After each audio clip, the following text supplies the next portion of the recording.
The Chennai shopping mall శ్రావణ సంబరం KG sale nakshi jewellery Mela flat 50% of.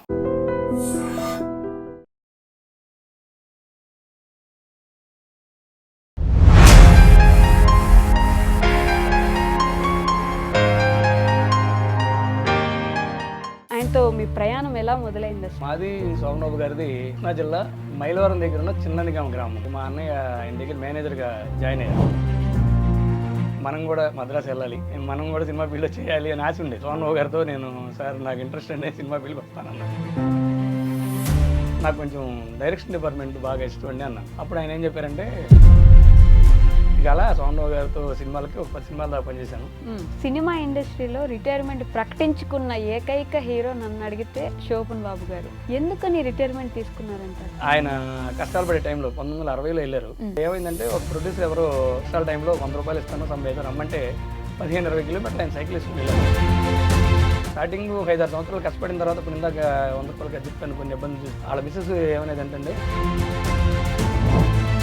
Wait and see అని చెప్పి ఆమె బాగా సపోర్ట్ చేసిందంట. మొదటి సినిమా ఆయనకి మంచి గుర్తింపు తీసుకొచ్చి ఊరి నుంచి సినిమాకి వెళ్ళాలంటే పక్కన థియేటర్కి వెళ్ళాలంటే ఎడ్ల బండి కట్టుకుని వెళ్ళాలి. అప్పుడు నా చిన్నప్పుడు ఏంటంటే ఆ సినిమాకి అన్నగా సోమబాబు గారి సినిమా వచ్చింది, అందరం ఎడ్ల బండి కట్టుకుని వెళ్తున్నామంటే ఇప్పుడు నేను మా ఊరు వెళ్ళినా కానీ ఆ థియేటర్ ఇంకా చూసినా కానీ ఈ 35 ఏళ్ల జీవితంలో ఆ అనుభవాలు ఎంతో గొప్పగా అనిపిస్తూ ఉంటాయి. హాయ్ హలో నమస్తే, welcome back to our channel. నేను మీ వైషు. శోభన్ బాబు గారంటే అందగాడు అని తెలుసు. ఆయన వినమ్రతతో, విలక్షణ నటనతో తెలుగు తెరపై అంతులేని చిత్రాలతో మనందరి మనసుల్లో ఒక స్థానాన్ని ఏర్పరచుకున్నారు శోభన్ బాబు గారు. శోభన్ బాబు గారి గురించి మాట్లాడే ముందే ఆయనతో పాటు పనిచేస్తూ, ఆయన దగ్గర నుండి చూస్తూ, ఆయనతో పాటు రోజులు గడిపిన ఒక వ్యక్తి ఈరోజు నాతో పాటు ఉన్నారు. ఎగ్జిక్యూటివ్ ప్రొడ్యూసర్ బాలకృష్ణ జవాజీ గారితో తెర వెనుక కథలు ప్రోగ్రాంలో ఈరోజు చాలా ముఖ్యమైన విషయాలు, ఆయన జీవితంలోని అజ్ఞాత కోణాల గురించి, ఆశయాల గురించి, ఎన్నెన్నో మలుపుల గురించి మాట్లాడదాం. హలో అండి, నమస్తే. నమస్తే అమ్మా, మీకు ఐ డ్రీమ్ ప్రేక్షకులు కూడా నమస్తే. బాగున్నారా సార్? బాగున్నానమ్మా. సో శోభన్ బాబు గారి గురించి మాట్లాడాలంటేనే ముందు ఆయనతో మీకున్న అనుబంధం గురించి మాట్లాడదాం. ఆయనతో మీ ప్రయాణం ఎలా మొదలైంది అసలు? అంటే మాది సోమబాబు గారిది ఎన్టీఆర్ కృష్ణా జిల్లా మైలవరం దగ్గర ఉన్న చిన్ననిగామ గ్రామం అమ్మ. ఓకే. అంటే నేను 1967లో పుట్టాను, ఆయన 1967కి పెద్ద హీరో అయిపోయారు. ఓకే. అయితే నేను కొంచెం నాకు వచ్చేటప్పటికి మా అన్నయ్య ఆయన దగ్గర మేనేజర్గా జాయిన్ అయ్యారు అనమాట. సోమబాబు గారి దగ్గర మేనేజరు, మనం అందరం మద్రాసు వెళ్తున్నాము, షూటింగ్ చూస్తున్నామని అప్పుడు నాకు 11-12 ఇయర్స్ అప్పుడు మా నాన్న చెప్తే ఆ రోజుల్లో ఇక ఆనందం వేరు ఉండేది. అప్పుడు అలా మద్రాసు అందరూ వెళ్ళాము. ఆయనకు సంబంధించిన కొన్ని షూటింగ్లు, ఆయన ప్రాపర్టీకి సంబంధించిన లొకేషన్స్ అవన్నీ వెళ్ళిన తర్వాత ఎంతో ఆనందంగా ఉండేది అనమాట. తర్వాత నేను ఇంటర్మీడియట్ వచ్చేటప్పటికి గోరింటాకు ఆ సినిమాలు రిలీజ్ అవుతున్నాయి, చాలా సూపర్ హిట్ సినిమాలు అనమాట. తర్వాత నాకు మనసులో ఇంకా మనం కూడా మద్రాసు వెళ్ళాలి, మనం కూడా సినిమా ఫీల్డ్లో చేయాలి అని ఆశ ఉండేది. తర్వాత మళ్ళీ ఒకసారి సోగ్గాడు సినిమా 100 డేస్ ఫంక్షన్ వచ్చి విజయవాడలో పెట్టారు. సోగ్గాడు అంటే మీకు అందరికీ తెలిసిందే, ఆ రోజు రామారెడ్డి గారు ప్రొడ్యూసర్. సోగ్గాడు శోభనాద్రి అనంగానే అసలు అంత విపరీతంగా ఉండేది అనమాట. అప్పుడు విజయవాడకి మాకు డిస్ట్రిబ్యూటర్ ద్వారా కొన్ని పాస్ వస్తే వెళ్ళాం. అసలు విపరీతమైన జనం, అసలు మేము పాస్ ఉండి కూడా లోనికి వెళ్ళడానికి మా వల్ల అవ్వలేదు. ఓమ్మో సినిమా అంటే ఇలా ఉంటుందా, ఇలా ప్రాపర్టీస్ కూడా ఇలా సంపాదించుకోవచ్చా, ఏదైనా ఒక ఆశ అప్పుడు స్టార్ట్ అయిపోయింది అనమాట. స్టార్ట్ అయిపోయిన తర్వాత ఇంటర్మీడియట్ అయిన తర్వాత ఒకసారి మళ్ళీ చూడటానికి వెళ్ళినప్పుడు సోమబాబు గారితో నేను సార్ నాకు ఇంట్రెస్ట్ అండి సినిమా ఫీల్డ్కి వస్తానన్నా.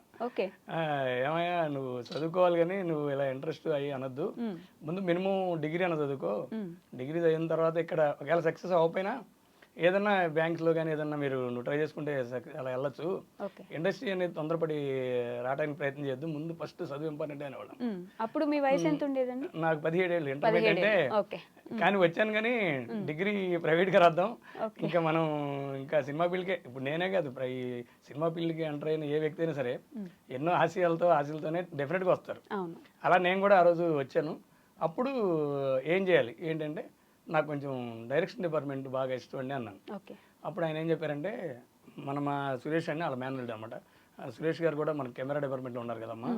డైరెక్షన్ అనేది ఏంటంటే చాలా రిస్క్తో కూడిన ఇది, దానికి స్టోరీ డిస్కషన్స్, ఆర్టిస్ట్తో కమ్యూనికేషను ఇవన్నీ చాలా ఉంటాయి. ప్లస్ ఒక సినిమా సక్సెస్ అయితే ఓకే, అలా ఒక 10 సినిమాలో వెళ్ళి ముందుకెళ్తాం.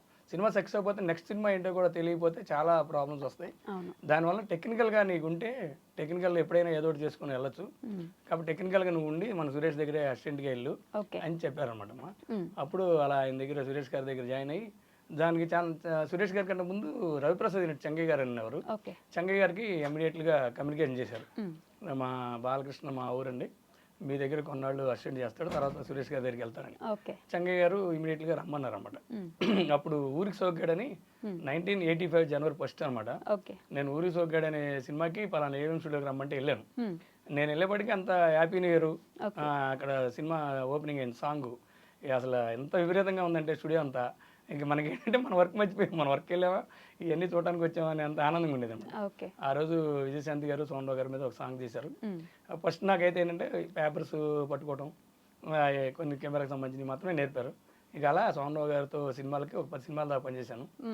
దొంగపెళ్ళి, సక్కనోడు, ఉమ్మడి మొగుడు, విజృంభణ, ఇవన్నిటికీ కొన్ని అసిస్టెంట్గా కొన్ని ఆపరేట్గా పనిచేసి అలా ఆయనతో ఉండేవాడు అనమాట. ఆయనతో ఉండేవాడు. సో ఆయన మీ ఊరే కాబట్టి పక్క పక్కన ఇల్లు అన్నారు కాబట్టి ఆయన వ్యక్తిత్వం ఎలాంటిదండి? అంటే ఫస్ట్ నుంచి చూసుంటారు మీరు, వ్యక్తిత్వం ఎలాంటిది? ఆయన ఏంటంటే ఏం లేదమ్మా, ఎవరికైనా అందరితో సరదాగా నవ్వుకుంటూ మాడతారు. ఓకే. ప్రతి వ్యక్తికి అతను ఇది మనకు సంబంధం ఉందా లేదని ఆయన ఆలోచించరు. వచ్చిన వ్యక్తికి జీవితంలో స్థిరపడాలంటే నువ్వు ఇలా జాగ్రత్తగా ఉండాలి, బాగా చదువుకోవాలి, నీకు వచ్చిన దానిలో 10 పైసలే ఖర్చు పెట్టి 90 పైసలు దాచుకోవాలి. ఏంటంటే ఎందుకు చెప్తారంటే అది అసందర్భం అయినా సరే 60 ఏళ్ళు అయిన తర్వాత మనకి రిటైర్మెంట్ వస్తుంది ఏదైనా జాబుల్లో. కానీ సినిమా రంగంలో అది అలా 60 ఏళ్ళే ఉండదు. ఎప్పుడు 35కి వెళ్ళిపోవచ్చు, లేకపోతే 40కి వెళ్ళిపోవచ్చు, లేకపోతే లైఫ్ లాంగ్ కూడా ఉండొచ్చు. కానీ అలా ఇది ఎలాంటిది కాదు. కాబట్టి ఇండస్ట్రీకి వచ్చినప్పుడు ఏంటంటే మీరు ఆ అవకాశం వచ్చినప్పుడు డబ్బులు దాచుకుంటే ఆ రిటైర్మెంట్ అప్పుడు నువ్వు కాలు మీద కాలేసుకుని బతకచ్చు. ఈ వచ్చినప్పుడు మనకి టైం ఎప్పుడు ఎలానే ఉంటుందని మనం ఆ వచ్చిన డబ్బుల్ని ఎక్స్పెన్సెస్ కొంతమంది ఖర్చు పెడతారు. ఖర్చు పెట్టిన వాళ్ళు కూడా చూసాం. అలా ఎంతోమంది ఆర్టిస్టులు ఆయన ముందు తరంలో కానీ వాళ్ళు అయ్యారు. కాబట్టి ఈ జాగ్రత్తలన్నీ చెప్పేవాడు అనమాట. అలా ఊరు వచ్చినా కూడా ఆయనతో అంత ముందు చదువుకున్నప్పుడు ఉన్నవాళ్ళు కానీ ఆన్లైన్లో కానీ చక్కగా పలకరిస్తూ వాళ్ళ సమాచారాలన్నీ తెలుసుకొని ఫైనాన్స్ సజెషన్ మాత్రం ఎప్పుడు ఇచ్చేవాళ్ళు. ఓకే. సినిమా ఇండస్ట్రీలో రిటైర్మెంట్ ప్రకటించుకున్న ఏకైక హీరో నన్ను అడిగితే శోభన్ బాబు గారు కదా అండి. ఎందుకని రిటైర్మెంట్ తీసుకున్నారంటారు? అప్పుడు అంటే సోమరావు గారి ఆలోచన ఏంటంటే ఒక టైంలో ఆయన కష్టాలు పడే టైంలో 1960లో వెళ్ళారు. 66 వరకు కొంచెం ఆయన కష్టపడ్డారని నేను లేకపోయినా నాకు తెలుసు. అయితే ఏమైందంటే ఒక ప్రొడ్యూసర్ ఎవరో కష్టాల టైంలో 100 రూపాయలు ఇస్తాను సమ్ ఏదో రమ్మంటే 15-20 కిలోమీటర్లు ఆయన సైకిల్ వేసుకొని వెళ్ళారండి. వెళ్ళిన తర్వాత ఆ రోజు ఆ ప్రొడ్యూసర్ గారు డబ్బులు ఇప్పుడు లేవు, నెక్స్ట్ రోజు రమ్మన్నారండి. కొన్ని ఇబ్బందులు ఆయన పడ్డారు స్టార్టింగ్లో. అప్పుడు పడిన తర్వాత ఆయనకు ఆలోచన వచ్చింది అనమాట, అరే మన ముందు ఆర్టిస్టులు కొంతమంది ఇబ్బంది పడ్డారు, మనం ప్రజెంట్ మన ఫ్యామిలీతో వచ్చి మనం ఇబ్బంది పడుతున్నాం, కాబట్టి మనం డబ్బు జాగ్రత్త చేసుకోవాలి అని దాన్ని జాగ్రత్త చేసుకోవడానికి ప్రిపేర్ అయ్యారు. ప్రిపేర్ అయిన తర్వాత ఏమైందంటే ఈ సంపాదించిన డబ్బులు కొంచెం అనుభవించాలన్నా, రిలాక్స్గా మైండ్ ఉండాలన్నా మనం ఒక టైంకి మనం రిలాక్సేషన్ కావాలి, అలా అని మనం 60 ఏళ్ళకి రిటైర్ అయిపోదాం అని నిర్ణయం తీసుకున్నారు. దీంతో పాటు ఏంటంటేనమ్మా ఇండస్ట్రీ ఎప్పుడు కొత్త దారాన్ని కోరుద్ది, ఎప్పుడు రకరకాలుగా కొత్త వాళ్ళు వస్తూ ఉంటారు. దాన్ని బట్టి నెక్స్ట్ జనరేషన్ వచ్చేస్తుంది. ఇప్పుడు నెక్స్ట్ జనరేషన్ అంటే చిరంజీవి గారు, బాలకృష్ణ గారు, వెంకటేష్ బాబు, మన నాగార్జున గారు వచ్చారు. అంతా హీరోల పిల్లలు వాళ్ళు. కాబట్టి ఆ జనరేషన్ తనకి పికప్ అవుతున్నారు. కాబట్టి మనం కూడా మనం అనుకోని పరిస్థితుల్లో కానీ ఏదన్నా కానీ సెటిల్ అయిపోయాం. దీన్ని రిలాక్స్గా మనం మన ప్రాపర్టీని మనం కాపాడుకోవాలంటే ఇంకా మనం క్యారెక్టర్ ఆర్టిస్టులు కూడా చేయకుండా ఉండటం కోసం ఆయన రిలాక్సేషన్ కోరుకున్నారు అనమాట. ఒకానొక టైంలో సినిమాలే వద్దు, నాకు ఎంత వెయిట్ చేసిన అవకాశాలు రావట్లేదు, నా భార్యని ఇబ్బంది పెడుతున్నాను అనిపించి ఇంటికి వెళ్ళిపోదాం అనుకున్నారంట కదండి. అది స్టార్టింగేనమ్మా. యాక్చువల్గా స్టార్టింగ్ ఒక 5-6 సంవత్సరాలు కష్టపడిన తర్వాత ఇప్పుడు ఇందాక 100 రూపాయలు ఖర్చు చెప్పాను, కొన్ని ఇబ్బందులు చూశాను. రామారావు గారు, నాగేశ్వరరావు గారు లాంటి వాళ్ళకి పోటీ పడి మనం చేయగలుగుతామా లేదా, అవకాశాలు వస్తాయి లేదని కొంచెం ఆలోచనతో ఉన్న టైంలో వాళ్ళ మిస్సెస్ ఏమనేది అంటే ఎన్ని సంవత్సరాలు కష్టపడ్డారు, మనం ఇంకా కొన్నాళ్ళు వెయిట్ చేద్దాం. ఇప్పుడు రామారావు గారు కానీ నాగేశ్వరరావు గారు కానీ వాళ్ళు అవకాశాలు ఇస్తున్నారు, మనకు కొంతమంది ప్రొడ్యూసర్ల దగ్గర కూడా మీరు తిరుగుతున్నారు, కాబట్టి మనం వెయిట్ చేయడం వల్ల నష్టమేం లేదు. ఇంటికి వెళ్ళినా మనం వేరే వ్యవసాయం చేయడం లేకపోతే ఏదో వ్యాపారం చేయటం, కాబట్టి మీరు ఎన్నాళ్ళు కష్టపడింది వేస్ట్ అయిపోద్ది, వెయిట్ అండ్ సీ అని చెప్పి ఆమె బాగా సపోర్ట్ చేసిందంట. ఈ విషయం కూడా చాలాసార్లు నాకు సోమరావు గారు కూడా చెప్తారు. ఈ సినిమా ఫీల్డ్లో వచ్చిన గ్యాప్లో భార్య పిల్లలు కూడా తట్టుకోగలిగితేనే మనం ఎక్కువ లాంగ్ ఉండగలుగుతాం. అలా నా భార్య ఆ రోజు తట్టుకొని వెయిట్ చేయించింది కాబట్టి నేను ఈరోజు ఈ ప్రాపర్టీకి ఎంత అదృష్టవంతునయ్యాను. అలా ఆ టైంలో అనుకోకుండా వీరాభిమన్యు సినిమా పడటం, వీరాభిమన్యు సినిమా సూపర్ సక్సెస్ అవడం, ఇక అందరికీ అక్కడి నుంచి అందుకోకుండా తెలిసిందే. మళ్ళీ ఈ సందర్భంగా ఒక విషయం చెప్పాలమ్మ. ఓకే. వీరాభిమన్యులో కొన్ని డైలాగులు చెప్పేటప్పుడు చెప్పలేక కొంచెం బాధపడ్డారంట. బాధపడి నైట్ ఇంటికి వెళ్ళిన తర్వాత అరే మంచి ఛాన్స్ వచ్చింది నాకు, ఈ ఛాన్స్ మిస్ అయితే మళ్ళీ నేను ఎలా మరి డైలాగ్ కరెక్ట్గా చెప్పలేకపోతున్నాను నేను ఫీలింగ్తో ఆయన మానసికంగా బాధపడి ఆత్మధైర్యం చేసుకొని తెల్లారి ఒకే టేక్ ఓకే చేసేటప్పటికి ఇంకా పర్వాలేదు, సౌండ్ గారు సినిమాకి పనికొస్తారు. దానికి ముందు అభిమన్యుడుగా క్యారెక్టర్ చూసి వీరాభిమన్యుల్లో ఈయనకి అభిమన్యుడు ఛాన్స్ వచ్చింది. అభిమన్యుడు అనేది కాదు, వీరాభిమన్యులోనే అభిమన్యుడి క్యారెక్టర్ అనమాట అది. అక్కడి నుంచి ఆయన బాగా మనుషులు మారాలి, ఆ తర్వాత మంచి పేరు వచ్చింది అన్నమాట. మధుసూదన్ గారి డైరెక్షన్ లో ఆ సినిమా వచ్చింది. ఆ సినిమా విషయంలో ఇంకొక విషయం చెప్పాలి మీకు. అప్పుడు రాజనాల్ గారు దుర్యోధనుడి క్యారెక్టర్, సోమన్ గారు వీరాభిమన్యు కదా. అనుకోకుండా అది ఫైట్ చేసేటప్పుడు కొత్త గద అయినా గద పెట్టి కొడితే ఆయన కిరీటానికి తగిలి ఆ కిరీటం కొంచెం ఒత్తుకుపోయిందండి. ఒత్తుకుపోయినప్పుడు రాజనాల్ గారు మంచి ఆర్టిస్ట్, పెద్ద ఆర్టిస్ట్, ఏమైనా అందరూ కొత్త ఆర్టిస్టులు తీసుకొస్తే రేపొద్దున మాకేమైనా అయితే మా భార్య పిల్లల పరిస్థితి ఏంటని అని అన్నారంట. అప్పుడు కూడా ఈయన చాలా బాధపడ్డారు. యాక్షన్ అనేది కొత్త కదా అప్పుడు, ఇప్పుడంటే తర్వాత ఆయన ఇంకా ఏమన్నా మనం అందరికి తెలిసిందే. ఆ బాధపడినప్పుడు రాజేంద్ర గారికి సారీ చెప్పడం, తర్వాత డైరెక్టర్ గారు వీళ్ళందరూ నెక్స్ట్ జాగ్రత్తని చెప్పడం, ఇక అలా ఆయన 1/1 సినిమా సక్సెస్ నుంచి అలా బయటకు వచ్చారు అనమాట. దాంట్లో కృష్ణుడిగా ఎన్టీఆర్ గారు చేసినట్టున్నారు కదా.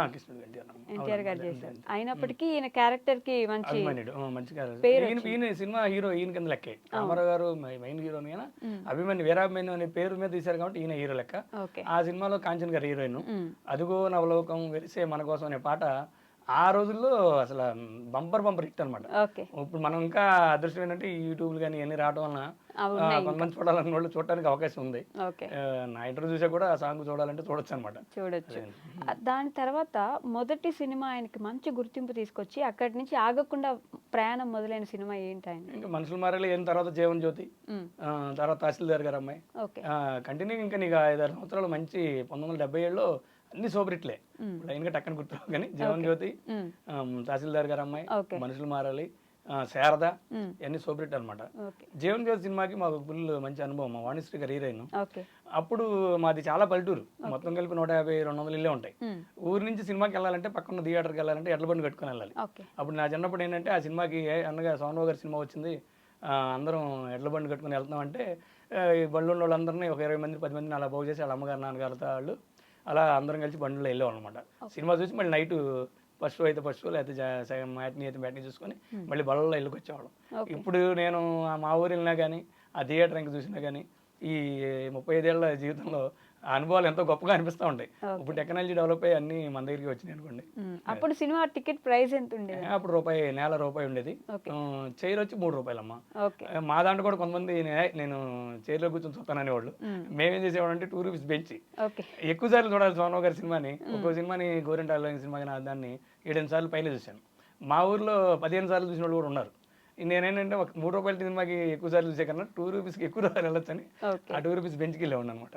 సినిమా హీరోలు వచ్చే వాళ్ళు అప్పట్లో సినిమాలు చూడడానికి వాళ్ళ సినిమాలు వాళ్ళు చూసుకోవాలి. థియేటర్కి ఇంత అప్పుడు తక్కువ కదా, ఎందుకంటే మనకి మద్రాసులో ఉన్న ప్రియూ థియేటర్లోనే ఇప్పుడు సోమరావు గారి సినిమా థియేటర్ ఆయనకి ఉంది, కొన్నాళ్ళ తర్వాత థియేటర్ కొన్నారు. ఇప్పుడు ఆయనకి సంబంధించిన ఫ్యామిలీకి సంబంధించిన అన్ని ఆ స్టాఫ్ అందరికి ఒక రోజు 2 రోజులు షో వేస్తారనమాట. అలానే ఒక 5-6 థియేటర్లు ఉన్నాయి మద్రాసులో. ఏ ఆర్టిస్ట్ అయినా సరే చెన్నైలో ఉన్నప్పుడు వాళ్ళ స్టాఫ్కి కానీ లేకపోతే రిలేషన్స్కి కానీ మన డిస్ట్రిబ్యూటర్లు కానీ వచ్చినప్పుడు ఈ ప్రివ్యూ థియేటర్లోనే సినిమాలు చూపించేవాడు అనమాట. ఓకే. ఆంధ్ర అందగాడు, హాలీవుడ్కి సోగ్గాడు అంటే శోభన్ బాబు గారే. అంతటి అందమైన వ్యక్తి మళ్ళీ ఇప్పుడు మీరు ఎవరినైనా చూడగలిగారంటారా ఇన్ని సంవత్సరాల తర్వాత ఈ గ్యాప్లో? నేను ఇప్పుడు యాక్చువల్గా చెప్పాలంటే జనరల్గా అనుకునేది మహేష్ బాబు అనుకుంటారు. కానీ ఆ రోజుల్లో మనం బయట ప్రపంచంలో తెలియదు కానీ విత్ మేకప్ వేసుకుని ఆర్టిస్ట్గా ఉన్నప్పుడు ఈ ప్రపంచంలో ఎంతకన్నా అందగాడు లేడు అని మాత్రం చాలాసార్లు అనుకునేవాళ్ళం. ఇక నెక్స్ట్ జనరేషన్లో ఈ తరంలో మళ్ళీ 3వ తరంలో మహేష్ బాబు గారి గురించి మేము అప్పుడప్పుడు మాట్లాడుకుంటాం. ఇంకా తెలిసిందే మీ అందరికి. కొంచెం ఆయన తర్వాత అంటే ఇప్పుడు మహేష్ బాబు గారి గురించి అంటారు కానీ మరీ అందగాడు అంటే కెమెరాస్ కూడా క్యాప్చర్ చేయలేకపోయాయి అంటారు. అంత అందాన్ని అప్పట్లో హీరోయిన్స్ కూడా ఇబ్బంది పడి ఉంటారు కదా. ఖచ్చితంగా అలానే కదమ్మా. ఏంటంటే ఇప్పుడు చంగయ్య గారు మా కెమెరామెన్, మనం యాక్చువల్గా ఉన్న ఆయన గ్లామర్ని ఇంకా బాగా చూపిస్తేనే మనం ఇంకా మన కెమెరాగా నెక్స్ట్ సక్సెస్లు ఉంటాయి, ఆయన బాగుంటాడు, మనకి సినిమాలు వస్తాయని ఉద్దేశంతో ఆయన సింగపూర్ నుంచి ఒక డిస్ట్రిబ్యూటర్ మన డిఫ్యూజర్ తెప్పించారు. నేను అసిస్టెంట్గా ఉన్నప్పుడు నా డ్యూటీ అంటే మీరు చెప్తే నమ్మరు, బాలకృష్ణ నువ్వు ఏం చేసినా చెప్పినా పర్లా, ఈ డిఫ్యూజర్ని నాకు జాగ్రత్తగా ఉంచాలి. ఓకే. ఆ రోజుల్లోనే 2-3 లక్షలు కాస్ట్ అది. సోమన్ బాబు గారి క్లోజు అంటే నువ్వు జాగ్రత్తగా తీసుకొచ్చి కంగారుగా ఉరకకుండా నిదానంగా దాన్ని తీసుకొచ్చి మళ్ళీ క్లోజ్ షాట్ అయిపోయిన తర్వాత తీసుకెళ్ళాను. ఓకే. నేను ఫస్ట్ వచ్చినప్పుడు నాకు తెలిసేది కదా, అంటే మామూలుగా మనకు తెలియదు కదా. తర్వాత ఆ షాట్ని నేను అప్పుడు మళ్ళీ థియేటర్కి వెళ్ళినప్పుడు చూసినప్పుడు, ఓ ఈ షాట్కి ఆ ఫిల్టర్ వేశారు, ఈయన ఏంటో అబ్బా రెగ్యులర్గా మనం ఫేస్ టు ఫేస్ చూసే కన్నా ఎంత అందంగా కనపడ్డారు ఈ ఫిల్మ్లో సినిమాలో అనుకునేవాడిని. ఓకే. సోగ్గాడు సినిమా నుంచి ఆయనకి సోగ్గాడు అనే ముద్ర వచ్చేసింది అంతే కదా. సోగ్గాడు తర్వాత ఎన్ని సినిమాలు చేసినా ఆ పేరు తప్ప ఇప్పటికీ శోభన్ బాబు గారిని ఇంకొక పేరుతో పిలవరు ఎవరు. తర్వాత కొంచెం మహారాజు సినిమా వచ్చిన తర్వాత సోమరావుకి ఏంటరా మహారాజు అనేది మాత్రం అనేవాళ్ళు. తర్వాత మహారాజులోనే ఆయన దాన్ని జీవితాన్ని కూడా కాలుపుచ్చారని మనం అందరం అనుకుంటాం. కాబట్టి ఎక్కువ సూపర్ హిట్ తర్వాత మహారాజు బాగా మంచి నేమ్ వచ్చింది సోగ్గాడు తర్వాత. ఓకే. ఆయన జుట్టుకి ఇక్కడ ఉన్న రింగ్ అప్పట్లో ఒక ట్రెండ్ అంట కదా, మొత్తం అందరూ అలా హెయిర్ స్టైల్ మెయింటైన్ చేయడానికి ట్రై చేసేవాళ్ళంట ఫ్యాన్స్ ఆయనకి. అవునమ్మా, అది యాక్చువల్గా మరి ఎందుకనుకున్నారో తెలియదు. ఒక్కొక్క సినిమాకి ఒక రకమైన విక్స్ ప్రిపేర్ అవుతారు. మనకి మన ఫేస్కి పెక్యులర్గా ఉంటుంది కాబట్టి మనం ఒక చిన్న డిఫరెన్స్ చేయాలని ఆయన చిన్నదాన్ని అలా పెట్టారు. పెట్టిన తర్వాత ఇక అది బాగా ఉంది బాగుందని అందరూ అంటారు కదా టెక్నికల్గా. అప్పటి నుంచి ఆ సౌండ్ ఓవర్ రింగ్ అనే పేరు వచ్చింది. ఇన్ బయట ప్రపంచంలో కూడా ఎవరన్నా కానీ లేదా లేటెస్ట్గా ఇప్పుడు ఎవరైనా ఆర్టిస్టులు సీరియల్ ఆర్టిస్టులు కానీ ఎవరన్నా కొంచెం రెండు ముందుకు వచ్చింది అనుకో, ఏమయ్యా సౌండ్ ఓవర్ రింగ్ లాగా చేసేమంటారు. ఆ విగ్కి ఆ పేరు అలా ఇప్పటికి ప్రజెంట్ రింగ్ అనే అంటారు ఎప్పటికైనా సరే. సో ఆయన సెట్లో ఉన్నప్పుడు ఆఫ్ ది కెమెరా అంటే షార్ట్ బ్రేక్ ఉందనుకోండి, ఎలా బిహేవ్ చేస్తారు టెక్నీషియన్స్ అందరితో, ఎలా ఉండేవారు ఆయన? ఆయన ఏంటంటే అమ్మా మ్యాక్సిమం చాలా తక్కువ మాడతారు. ఓకే. ఇప్పుడు లేక మనకి క్యారవాన్స్ అవన్నీ లేవు. ఆయన ఏం చేస్తారంటే దూరంగా ఒక పర్లాంగ్ 2 పర్లాంగులు అయినా పర్లేదు, ముందే వాళ్ళ అసిస్టెంట్కి తెలుసు ఈయన ఎప్పుడు ప్రశాంతంగా దూరంగా ఉంటాడని. ఈ 2 కిలోమీటర్లకి కేబుల్ వేయించేసేవాళ్ళు. ఒక ఫ్యాన్ ఒక గొడుగు, ప్రశాంతంగా అక్కడ కూర్చుంటే బుక్స్ చదవడం కానీ లేకపోతే గొడుగు వేసుకొని అలా ప్రశాంతంగా కూర్చుంటారు. బాగా దగ్గర వాళ్ళు ఎవరైనా ఉన్నారనుకోండి, ఆయనతో పాటు ఒకళ్ళు ఇద్దరు ముగ్గురు ఎప్పుడు ఉంటారు, వాళ్ళతో కౌరులు చెప్పుకుంటూ ఉంటారు. షార్ట్ రెడీ అయిన తర్వాత మళ్ళీ షార్ట్కి వెళ్ళిపోతారు అనమాట. తర్వాత ఇప్పుడు మళ్ళీ ఇంకో విషయం ఏంటంటే, ఎప్పుడన్నా ఒక డైరెక్షన్ డిపార్ట్మెంట్ వాళ్ళు కానీ వేరే తోటి ఆర్టిస్టులు కానీ ఎవరన్నా ఆయనకి కొంచెం పరిచయం అనుకోండి, పరిచయం అయినప్పుడు కూడా అదే ఆల్మోస్ట్ ఏమైనా నువ్వు ఎన్ని సంవత్సరాలు ఉంటానికి వచ్చావు ఏంటో తెలియదు నాకు, సినిమా రంగం అనేది ఎక్కువ సక్సెస్కి ఉండదు, అది మనం గుర్తుపెట్టుకొని నీకు వచ్చిన అవకాశాలను సద్వినియోగం చేసుకుంటూ మళ్ళీ ప్రాపర్టీ కొనుక్కో. మీకు ఆల్రెడీ అంతకుముందు ఒకసారి చెప్పున్నా సరే మళ్ళీ రిపీట్ చేసేవాళ్ళు. మళ్ళీ బాగా దగ్గర వాళ్ళు అయితే మళ్ళీ అడిగేవాళ్ళు, ఏమో ఎక్కడ కొనుక్కున్నావా నువ్వు, మరి రెమ్యునరేషన్ ఎంత వస్తుంది నీకు ఏంటని. అసలు అది కొనపోయినా ఒక ఈయనంత పెద్ద ఆయన చెప్తున్నారని తాపత్రయంతో ప్రయత్నం చేసేవాళ్ళు ముందు కొనడానికి. ఎప్పుడు ప్రాపర్టీస్ కొనండి అని ఆయనే అందరినీ ప్రేరేపించేవారంట కదా. అంతేనమ్మా, దానికి అదే చెప్తున్నాను. ఎందుకంటే ఆయన ఆలోచన ఏంటంటే ఇండస్ట్రీ అనేది 60 years జాబ్ కాదు, ఇది ఎప్పుడైనా రిటైర్మెంట్ వస్తుంది. దీనిలోకి ఒకసారి వచ్చిన తర్వాత మళ్ళీ మనం వేరే ప్రపంచంలోకి వెళ్ళి చేయాలంటే చేయలేం. ఇప్పుడు ఇదేంటంటే ఒక యాక్టింగ్ కానీ ఏదైనా ఏంటంటే ఒక రిచెస్ ఇది. సినిమా గురించి నేను ఎక్కువ చెప్పాను, మీకు తెలుసు కాబట్టి. ఈ బ్రేక్ వచ్చినప్పుడు మనం వేరే పని చేయలేం కాబట్టి ఈ బ్రేక్ వచ్చే అవకాశం ఉన్నప్పుడు సంపాదించిన సంపాదనని మనం ఇక్కడ చెన్నైలో ఉంటే ఏదైనా కొనుక్కున్నాం, రిటర్న్స్ వచ్చేట్టు ప్లాన్ చేసుకుంటే మళ్ళీ అవకాశాల కోసం చూసినా లేకపోతే ఇండస్ట్రీలో ఉండాలనుకున్నా అది ఇన్కమ్ మనని బతికిస్తుంది. ఎంతమంది అయినా ఇంటికాడి నుంచి ఎన్ని రోజులు వెయిట్ చేస్తూ ఉంటారు. ఎన్నో ఫ్యామిలీ, నాకు తెలిసిన ఫ్యామిలీ చాలా ఉన్నాయి. దానికోసం ఏంటంటే ఆయన చెప్పిన మాటలు ఆ రోజు ఉన్నప్పుడు ఏదో క్యాజువల్గా ఉండే కానీ ఇప్పుడు నా వయసు ఇప్పుడు 16 years 58 వచ్చింది కదా, ఇప్పుడు చెప్పిన మాటలు ఎంత బాగుంటాయి అంటే బుద్ధుడి కన్నా ఎక్కువ అనిపిస్తూ ఉంటుంది, గీత చేశారా అని. జయసుధ గారికి ఒక డంపింగ్ యార్డ్ తీసుకెళ్లి చెన్నైలో ఇది కొనుక్కో ఈ ఫ్లాట్ అంటే డంపింగ్ యార్డ్ ఎవరు కొంటారు అని జయసుధ గారు అన్నారండి. అవునమ్మా, అది చాలాసార్లు జయసుధ గారు చెప్తారు, కోదండరామిరెడ్డి గారు చెప్తారు, అందరూ చెప్తారు. ఆయనకి ఇంకొక మంచి లక్షణం ఏంటంటే అవుట్డోర్ షూటింగ్ వెళ్ళారు అనుకో, వెళ్ళిన తర్వాత షార్ట్ గ్యాప్ వస్తుంది. ఆ గ్యాప్ వచ్చినప్పుడు ఏం చేస్తారంటే మీకు ఒక షార్ట్ 1 hour పట్టుద్ది అన్నారు అనుకోమా, మళ్ళీ ఇంటికి వెళ్ళి రాలేనప్పుడు ఏం చేస్తారంటే కారు తీసుకుంటారు. కారు తీసుకొని అలా ఆ చుట్టుపక్కలన్నీ అబ్జర్వ్ చేస్తారు. అబ్జర్వ్ చేసి ఓ ఇది ఏ ప్లేస్కి ఎంత దూరం ఉంది, సిటీకి ఎంత దూరం ఉంది, ఓ ఇది మనం తీసుకున్నా పర్లేదు లేకపోతే వేరే వాళ్ళకి చెప్పినా పర్లేదు అనుకుని డెసిషన్ తీసుకొని తర్వాత వాళ్ళ బాబునో మా అన్నయ్య సౌండ్ గారి దగ్గర చేస్తున్నారు మేనేజర్గా, అలా వాళ్ళలో పంపిస్తారు. పంపించి ఆ అబ్జర్వేషన్ చేసిన తర్వాత అందరూ ఓకే అయిన తర్వాత అవసరం అనుకుంటే ఆ బిట్ తీసుకుంటారు. వేరే పక్క ఆర్టిస్టులకు కూడా జయసుధ గారికి అన్న గారు చెప్పినా ఇంకెక్కడ చెప్పినా అలా ఇంకా ఈ ప్లేస్లో కదా చాలా ప్లేస్లో ఆయన పలానాది ఫ్యూచర్లో డెవలప్ అవుద్ది అంటే. ఎందుకు కూడా అలా చెప్తారంటే సిటీలో ఇప్పుడు టీ నగర్ ఉంది మద్రాసులో, అందరూ టీ నగర్లో కొనలేరుగా. ఇప్పుడు పలానా ఇప్పుడు ఎయిర్పోర్ట్ తాంబరం ఉందమ్మా, ఇప్పుడు అక్కడ కొంచెం తక్కువ ఉంటాయి. ఇప్పుడు మీకున్న ఇన్కమ్ని అక్కడ ప్రిపేర్ చేసానుకో 10 సంవత్సరాల తర్వాత అయినా మీకు ఉపయోగపడతాయి. అందుకని అలా ఆ ప్లేస్లోకి వెళ్ళినప్పుడు నీ దగ్గర ఉన్న అమౌంట్కి ఉన్న ఈ ప్లేస్లో పలానా ప్లేస్ వస్తుందని ప్లేస్తో సహా ఒకసారి ఆయనే చెప్పేవారు. ఓకే. దాన్ని కొంతమంది వెళ్ళి చూసుకొని తీసుకున్న వాళ్ళు ఉన్నారు, సక్సెస్ అయ్యి బ్రహ్మాండంగా ఉన్న వాళ్ళు ఉన్నారు, మా రిలేషన్స్లో ఉన్నారు, బయట నాకు తెలిసిన వాళ్ళు ఉన్నారు. ఓకే. కోదండరామిరెడ్డి గారికి ఇప్పటికీ ఆ మాత్రం ఆస్తులు ఉన్నాయంటే దానికి శోభన్ బాబే కారణం అని ఆయన కూడా చెప్తూ ఉంటారు. అవును, అది నిజమే. యాక్చువల్గా అయితే ఇప్పుడు మళ్ళీ సినిమా పరంగా వచ్చినప్పుడు ఫస్ట్ మధుసూదన్ గారి దగ్గర కోదండరెడ్డి గారు, సోమరావు గారు ఈ వీరామణికి కానీ మనుషులు మారాలంటే కలిసి పనిచేశారు. అలా రాఘవేంద్రరావు ఓకే. సోమరావు గారు ఫస్ట్ అవకాశం ఇచ్చిన డైరెక్టర్లో రాఘవేంద్రరావు గారు బాబు సినిమాకి అవకాశం ఇచ్చారు. ఓకే. అలానే కోదండరెడ్డి గారికి మన మిస్టర్ విజయ్ అని అవకాశం ఇచ్చారు. కానీ కోదండరెడ్డి గారిది మిస్టర్ విజయ్ కొంచెం లేట్ అయింది. రాఘవేంద్ర గారు బాబు రిలీజ్ అయ్యి కొంచెం పర్లేదు. ఈ ఆయన అవకాశం ఇచ్చిన ఫస్ట్ డైరెక్షన్ అవకాశం ఇచ్చిన వాళ్ళు వీళ్ళిద్దరూ బాగా సక్సెస్ అయ్యారు. అలానే పైకి వస్తున్నప్పుడు కోదండరెడ్డి గారికి నువ్వు అప్కమింగ్లో పైకి వస్తున్నావు కాబట్టి చక్కగా పలానా చోట కొనుక్కొని చెప్పడం, మిగతాది కోదండరెడ్డి గారు చాలా ఇంట్రెస్ట్లో చెప్పడం మనం చూస్తూ ఉంటాం. ఓకే. అంటే శోభన్ బాబు గారు ఎప్పుడైతే రిటైర్మెంట్ తీసుకున్నారో ఆ తర్వాత కూడా ఆయనకి సినిమా ఛాన్సులు చాలానే వచ్చాయని, సుమన్ గారి క్యారెక్టర్ అది శ్రీ వెంకటేశ్వర స్వామి క్యారెక్టర్ వచ్చినప్పుడు కూడా ముందు అడిగింది శోభన్ బాబు గారిని అని అంటూ ఉంటారు. యాక్చువల్గా నిజమే, అతడిలో నాజర్ క్యారెక్టర్ అడిగారని, తర్వాత ఈ అన్నమయ్యలో వెంకటేశ్వర స్వామి క్యారెక్టర్ అడిగారని మాకు కూడా తెలుసు. అయితే నేను ఆయన చేయనన్నారు అని తెలిసింది. తర్వాత నాకున్న సంవత్సరానికి నేను వెళ్ళినప్పుడు ఒకసారి అన్నగారు మీరు కృష్ణుడు క్యారెక్టర్ వేశారు, అసలు సంపూర్ణ రామాయణం చేయటమే మీరు ఎన్నో జన్మల పుణ్యం అని నేను అనుకునేవాడు చిన్నప్పుడు.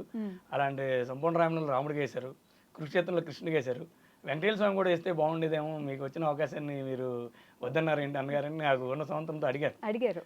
అడిగితే ఆయన ఏమన్నారంటే, మనం వద్దు అనుకున్నామమ్మా, రిటైర్ అయిపోయాం, ప్రశాంతంగా ఈ జీవితాన్ని ఇలా ఫ్యామిలీ లైఫ్లో గడుపుతున్నాను, ఈ ప్రాపర్టీస్ అవి చూసుకుంటూ మళ్ళీ మనం ఎంటర్ అయ్యి మళ్ళీ సినిమాలు చేయడం ఎన్ని వద్దు అనుకున్నాను కాబట్టి నన్ను హీరోగా ఒక 250 సినిమాలు 200 సినిమాల్లో కొన్ని సినిమాలు హీరోగా చూశారు. ఇక అలానే చూడాలనుకున్నాను నేను, ఆ హీరోగానే రిటైర్ అయిపోతాను అనుకున్నాను. అందుకని నాకు రాజేంద్ర వాళ్ళు ఆఫర్ ఇచ్చినా కూడా దాన్ని నేను నిర్ణయం తొందరగా తీసుకెళ్ళిపోయాను అన్నారు. కానీ ఆయన అలా అన్నా కూడా మా మనసులో మాత్రం బాధగానే ఉంటుంది, వెంకటేశ్వర స్వామి వేస్తుంటే బాగుండేదేమో. సుమన్ గారు బాగా చేశారు, సినిమా సూపర్ హిట్ అయింది, దాని గురించి మనం మాట్లాడేది ఏం లేదు. కానీ మా ఆయన ఫ్యాన్స్కి కానీ లేకపోతే ఒకే ఊరు వాళ్ళంగా కానీ ఆయన వేస్తే బాగుండేది మాకు మాత్రం అనిపించేది అప్పుడు. శోభన్ బాబు గారు నిజంగా అందానికి ప్రాముఖ్యత ఇచ్చేవారు అని అంటారు, ఎంతవరకు నిజం అనుకోవచ్చు? అంటే నా అందాన్ని నన్ను అలానే వాళ్ళ మనసుల్లో గుర్తుపెట్టుకొనివ్వండి, ఇలా వద్దు అని చెప్పేసి అక్కడ అందుకే రిటైర్మెంట్ తీసుకున్నారు అంటారు, ఎంతవరకు నిజం? అది 100% నిజం యాక్చువల్లీ. ఎందుకంటే ఆయన ఇద్దరు హీరోయిన్ సినిమాలు ఎక్కువ చేస్తారు, ప్లస్ పబ్లిక్లో లేడీస్ కానీ ఎవరైనా ఏమంటారంటే సౌండ్ మంచి అందగాడే అంటారు.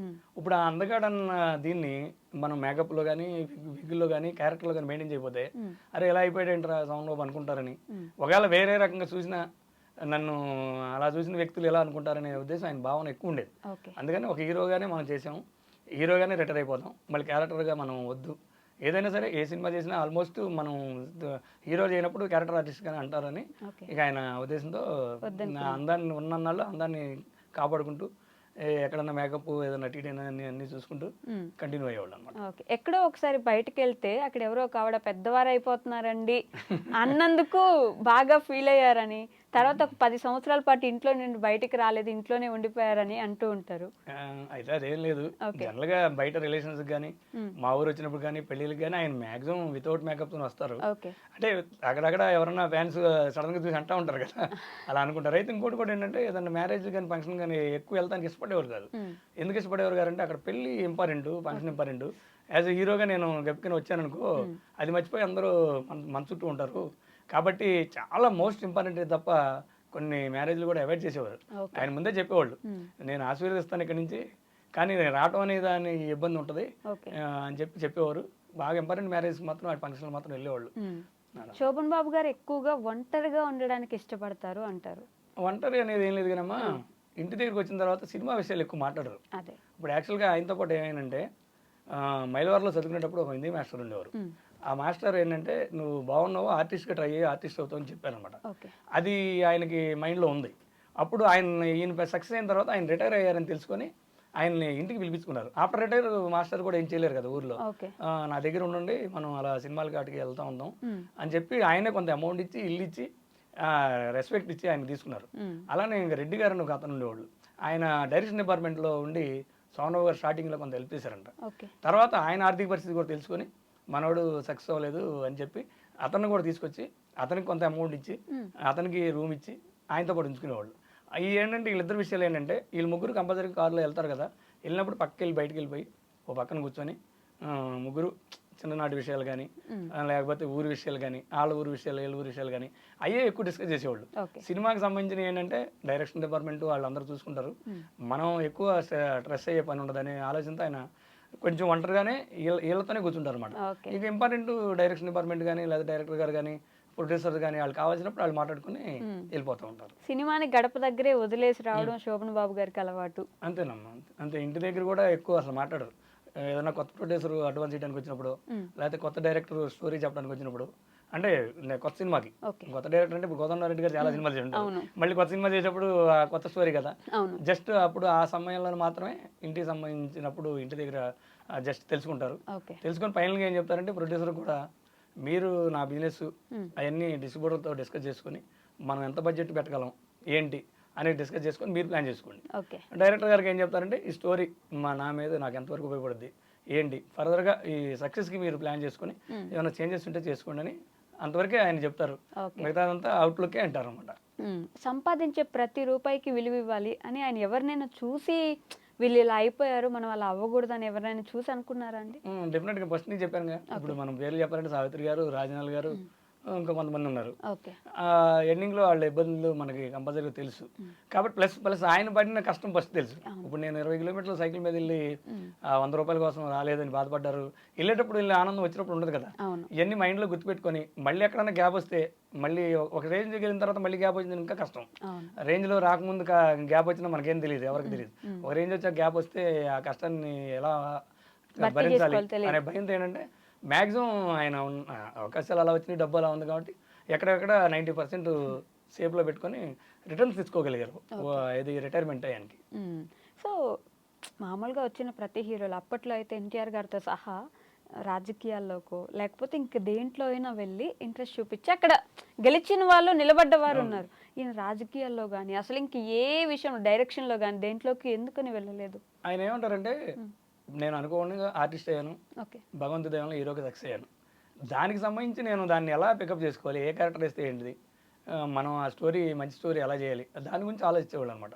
ఇప్పుడు మనకి ప్రాపర్టీ విషయాల్లో కూడా హ్యాపీగా సెటిల్ అయిపోయాం, ప్రశాంతంగా ఉన్నాం. మనం ఇప్పుడు పొలిటికల్కి వెళ్ళామనుకోమా, పొలిటికల్లో ఉన్న ఇబ్బందులు చాలా ఉంటాయి. సినిమా ప్రొడ్యూసర్ అయ్యామనుకో, ప్రొడ్యూసర్గా ఉన్న ఇబ్బందులు చాలా ఉంటాయి. ఇంక మనకి ఎందుకు అయ్యి ఇప్పుడు అది కొంతమంది ఇష్టపడతారు, కొంతమంది ఇష్టపడరు. సోమన్ బాబు గారు యాక్చువల్గా ఏంటంటే ఆయనకి రిస్క్ ఇష్టం లేదు. దాంతో ఇప్పుడు రిస్క్ ఎందుకు ఇష్టం లేదనేది కూడా నేను 100% చెప్పగలను. సక్సెస్ అనేది పర్సంటేజ్ తక్కువ ఉంటుంది కాబట్టి మళ్ళీ మనం రిస్క్లోకి ఎందుకు. ఇప్పుడు ఎవరైనా చెప్పాక ఇందాక కొత్త ప్రొడ్యూసర్ ఎవరైనా వచ్చినా కూడా ఆయన దగ్గర ఆయనతో సినిమా తీయడానికి వచ్చినా కూడా నా మార్కెట్ ఎంత ఉంది ఏంటి, బడ్జెట్ ఎంత పెట్టగలుగుతాం, ఈ స్టోరీకి ఏ హీరోయిన్ అయితే బెటర్ ఉంటుంది, ఏ డైరెక్టర్ అయితే బెటర్ ఉంటుంది, అన్ని జాగ్రత్తగా ఆలోచించుకుని తర్వాత నాకు అడ్వాన్స్ ఇవ్వండి అని చెప్పేవాళ్ళు. ఎందుకు అలా చెప్పేవాళ్ళు అంటే తర్వాత సోమన్ బాబు గారితో సినిమా తీసాం, అరే మళ్ళీ ఫ్లాప్ అయిందే, మనం లాస్ అయిపోయామనే భయం ఆయన గురించి అలా అనుకుంటారని కూడా ఉంటుంది అనమాట. రెండు సినిమా తీయడానికి వచ్చిన వాళ్ళకి కూడా ఫస్ట్ చెప్పేది అంటే సెకండ్ ఇన్కమ్ ఏదన్నా ఉంటేనే తొందరపడి వచ్చినా మనకి భయం ఉండదు, ఇది ఇక్కడ సక్సెస్ అవ్వకపోయినా ఆ ఇన్కమ్ ఉపయోగపడుద్ది. అందుకనే ఇక్కడ నుంచి ఇక్కడ దిగే వాళ్ళు చాలా మంది ఉన్నారు. ఇది ప్రొడక్షన్ మేనేజర్లు కొంతమంది ప్రొడ్యూసర్లు అయ్యారు, కొంతమంది అలా ఇక్కడ డైరెక్షన్ డిపార్ట్మెంట్ ప్రొడ్యూసర్లు అయ్యారు. ఇక్కడ ప్రొడ్యూసర్లు అయితే వాళ్ళకి కొంత అవగాహన ఉంటుంది. కొత్తగా వచ్చే వాళ్ళకి రియల్ ఎస్టేట్ వాళ్ళు లేకపోతే ఎక్కడ వాళ్ళు ఆ రోజుల్లో రియల్ ఎస్టేట్ లేకపోయినా కొన్ని రకరకాలుగా వచ్చేవాళ్ళు ఉంటారు కదా, వాళ్ళకి కొన్నాళ్ళు అలవాటు అయిన తర్వాత జాగ్రత్తలు తెలుసుకొని సినిమా తీయండి అనేవాడు అనమాట. ఓకే, మాట పరంగా మాత్రం ప్రతి ఒక్కరికి హెల్ప్ చేసేవారు. ఖచ్చితంగా వచ్చిన వాళ్ళందరికీ ఇది పెట్టండి ఇది చెయ్యండి అని చెప్తారు, కానీ నేను ఎవరికి హెల్ప్ చేయట్లేదు కాబట్టి ప్రజలు నన్ను గుర్తుపెట్టుకోరేమో ఫ్యూచర్లో, నేను అంటే బయట ప్రజలకి ఏం చేయట్లేదు కాబట్టి నన్ను గుర్తుపెట్టుకోరేమో, నేను రాజకీయాల్లో లేను ఇంకా దేంట్లో లేను, సో మరి నన్ను ఎవరు పట్టించుకోరేమో నా ఆఖరి రోజుల్లో, ఇలాంటి భయం కూడా శోభన్ బాబు గారికి ఉండేదండి? లేదు, అసలు ఎప్పుడు రాలేదు. ఎందుకంటే నేను అని తెలిసిన నా ఫ్యాన్స్కి అందరికి తెలుసు, నా రిలేషన్ తెలుసు, అందరికి తెలుసు. నేను నా దగ్గరికి వస్తే నేను చెప్పేది కూడా మంచిగా చెప్తాను తప్ప చెడు చెప్పను. నా గురించి తర్వాత తెలుసుకోకపోయినా నాకు ప్రాబ్లం లేదు. నన్ను నమ్మి నా దగ్గరికి వచ్చిన వాళ్ళకి నేను మంచి చెప్పాను. దానిలో కొంతమంది సక్సెస్ అయ్యారు, కొంతమంది అలా నార్మల్గానే ఉన్నారు. కాబట్టి దాని గురించి అసలు ఆలోచన ఉండేది కదమ్మా. ఇప్పుడు ఫ్యాన్స్ కూడా చాలా మంది ఫ్యాన్స్ ఉంటారు కదా, ఫ్యాన్స్ యొక్క ఆర్థిక పరిస్థితులు కూడా తెలుసుకునేవాళ్ళు ఆయన. అక్కడ ఎస్ఎన్ రావు గారని ఒక మేనేజర్ ఉంటారు, ఓన్లీ ఫ్యాన్స్ని తో మాట్లాడటానికి. ఎందుకంటే ఆయన తెలుసుకుంటాడు ఈ ఫ్యాన్స్ ఎవరు, ఈ ఏ ఊరి నుంచి వచ్చారు, వివరాలని. ఒక మిడిల్ క్లాస్ ఫ్యాన్స్ ఈయన వీరామని తెలిసిన తర్వాత అతను ఏదన్నా స్వీట్ బాక్స్ కానీ దండలు కానీ తెస్తే వెంబడే చెప్పేస్తారు, నాన్న ఇది నువ్వు ఇంటికి తీసుకెళ్ళు. ఇప్పుడు నా దగ్గరికి నువ్వు వచ్చావు అభిమానంగా, కానీ నువ్వు ఇది మీ ఇంటికి తీసుకెళ్తే వాళ్ళు సంతోషపడతారు పిల్లలు. నువ్వు కష్టపడి తెచ్చావో ఎలా తెచ్చావో నాకైతే తెలియదు.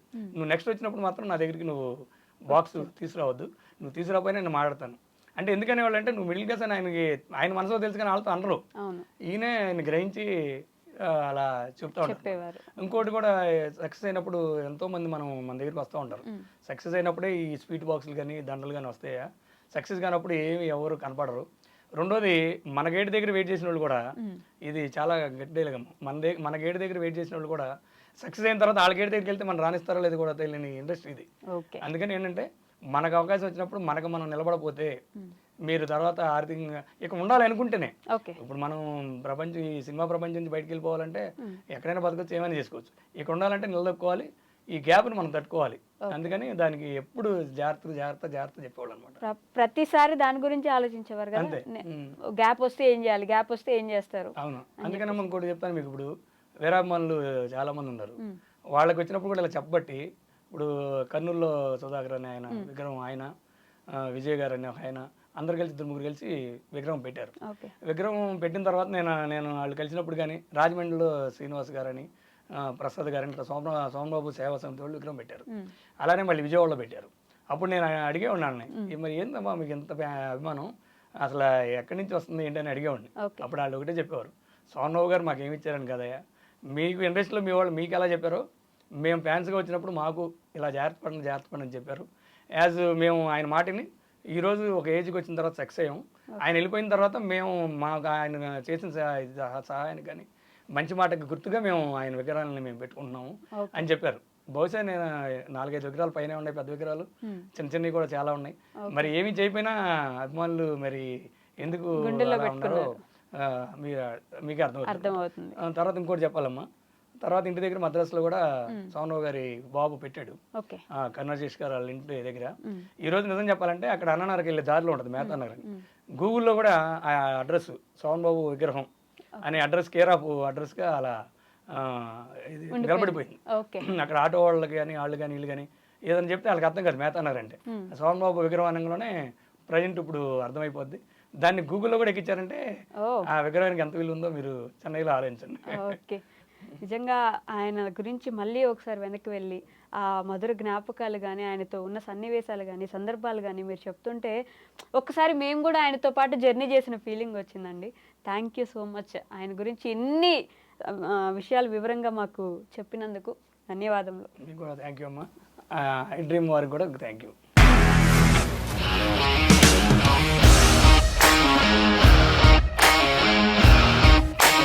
ఇండస్ట్రీలో కమిట్మెంట్ ఇష్యూస్ వస్తే నీకు కూడా వచ్చినట్టు? మార్నింగ్ తీసుకెళ్ళాలంటే కొట్టి పడేస్తారు.